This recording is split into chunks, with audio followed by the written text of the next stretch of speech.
Bharatiya Janata party षड्यंत्र करना चाहती है चुनाव से पहले।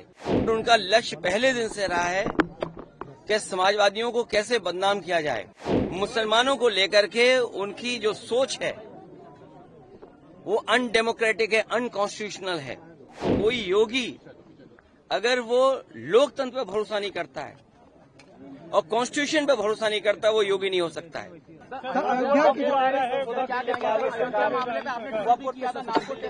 देखिए मेरे पत्रकार साथियों, सच्चाई आप भी जानते हो।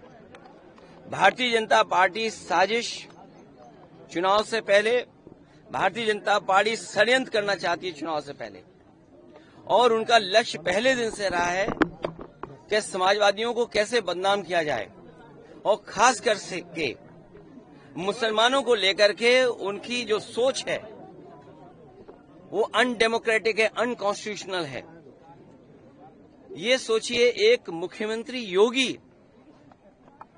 तो इसका मतलब ये है कि अगर कोई योगी अगर वो लोकतंत्र पर भरोसा नहीं करता है और कॉन्स्टिट्यूशन पर भरोसा नहीं करता, वो योगी नहीं हो सकता है।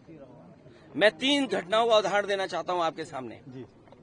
पहली घटना हाथरस, बड़ी संख्या में लोगों की जान चली गई।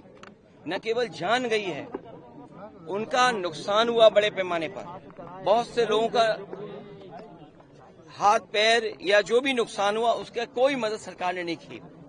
दूसरा आपने देखा होगा गोमती नगर में, और जब मुख्यमंत्री ने सदन में ये कहा, सूची तो हालांकि बहुत लंबी थी, इसमें पुलिस का दोष कम है, पुलिस तो पूरी सूची दी थी, लेकिन भारतीय जनता पार्टी के जो मुख्यमंत्री और सरकार वो ये चाहती है कि पुलिस भी भारतीय जनता पार्टी की कार्यकर्ता बन जाए। ये जो नए तरह का काम हो रहा है कि पुलिस को भी ये भारतीय जनता पार्टी का कार्यकर्ता बना रहे हैं। जब पुलिस ने सूची दी सब नामों की, तो आखिरकार मुख्यमंत्री जी ने केवल यादव और मुस्लिम का नाम क्यों पढ़ा?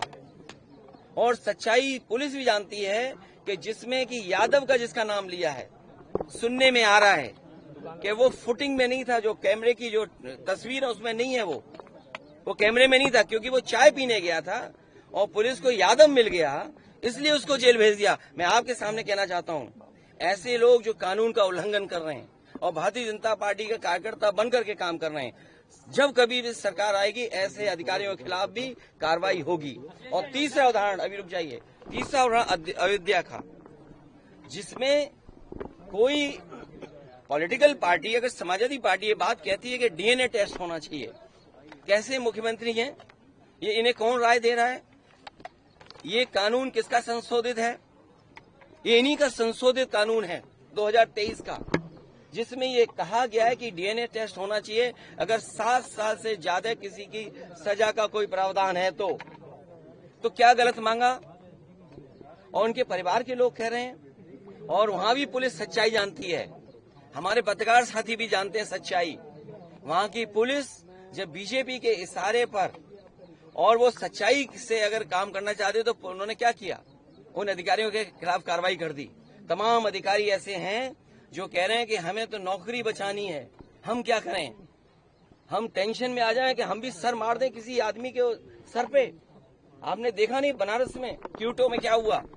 अधिकारी पे इतना प्रेशर, इतना प्रेशर, इतना प्रेशर कि वो आकर के सर मार दिया उसके व्यापारी के। सोचिए आप, इसमें तमाम ऐसे लोग हैं, आप अकेले में बात करना कितने प्रेशर में जीवन जी रहे हैं। ये जो भार है इनके पास, मेडल, बैनर और ये तमाम लैनियार्ड और नेम प्लेट और तमाम उसके अलावा ऐसा भार है इनके ऊपर, ये काम नहीं कर सकते, न्याय नहीं दे सकते।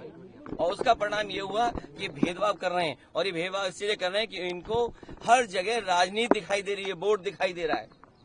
ये कितना भी कुछ कर लें, अब जनता को इनसे कोई उम्मीद नहीं है, और जब उम्मीद खत्म हो जाए किसी पॉलिटिकल पार्टी से तो समझ लेना उनका सफाया होना निश्चित है।